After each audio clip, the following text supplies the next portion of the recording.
Hi everyone, and welcome back to Elizabeth Kahn Consulting's video series, part 2 of building sustainable practices into your business or organization.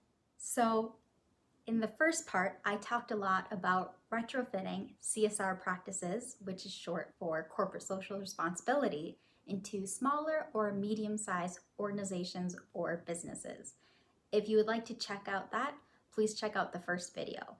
And in this one, I'm going to continue on the journey of sharing ways to be more sustainable in your organization or your business. All right, so as I touched on a little bit in the first video, there are many ways that you can reduce your carbon footprint and be more environmentally conscious just through your daily practices in your business or your organization.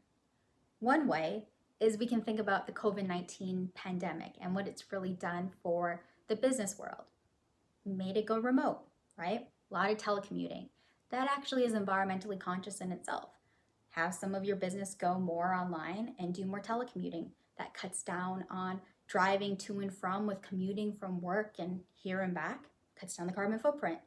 Another thing is you're not heating and cooling a building or anything on the lines of that. So providing as many online opportunities as you can is going to be more convenient for yourself.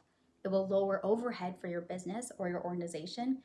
And it's a great way to continue to connect with tons of people since so many people now are online.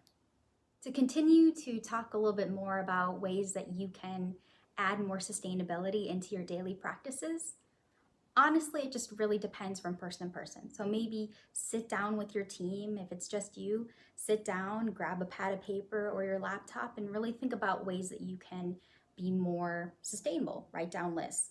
If you have a storefront and you're located in Los Angeles or somewhere that's very sunny, maybe think about putting solar panels and retrofitting your building to be more sustainable in some aspects. Cut down on your bill and be good for the environment. Another thing is if you have newsletters that you mail out or anything like that, try to go virtual. Do it through email, do e-newsletters, and even through receipts, right? So a lot of times you get receipts, maybe do that online. A lot of boutiques and a lot of companies are doing that now, and that's a great way to reduce your carbon footprint. Overall, there's just so many ways that you can reduce your carbon footprint and be more sustainable. It really differs from business to business, person to person, what works for them, but I would highly recommend sitting down and figuring out a way that will work best for you, and more importantly, the environment will thank you.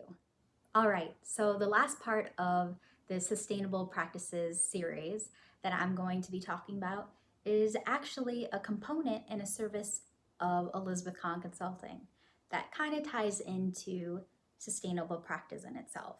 So another aspect other than supply chains, other than finding several ways in your daily practices to cut down your carbon footprint and be more ecologically conscious, it's also important to support the community, support the world, and support causes. So one of my services that I provide is that I match organizations with causes to brands and companies. Or it could be vice versa too, depending on what people are looking for. The main point of it is just to provide PR opportunities to these two entities and to connect them with a cause.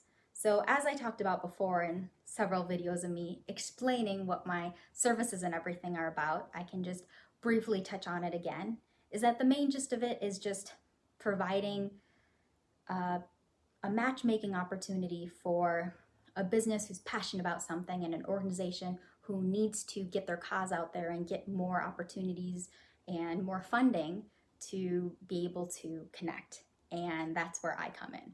And that's really important too in building sustainability into your practices. A lot of brands you can think about really working with a lot of nonprofit organizations in the aspect of creating partnerships, helping out with cleanups or whatever, or food kitchen or whatever service that the charitable cause that you're working with.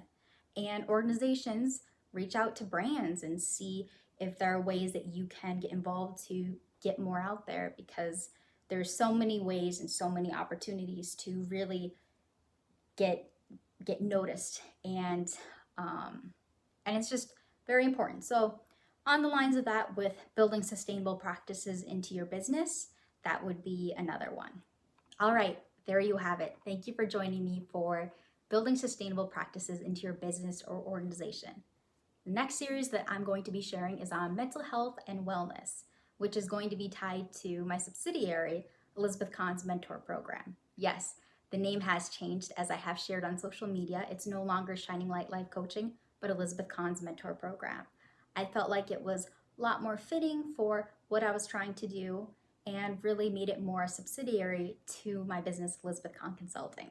So I'm eager to share with you guys some great tips on being well and being less stressed out and finding ways to cope with the world during this time, which is very necessary.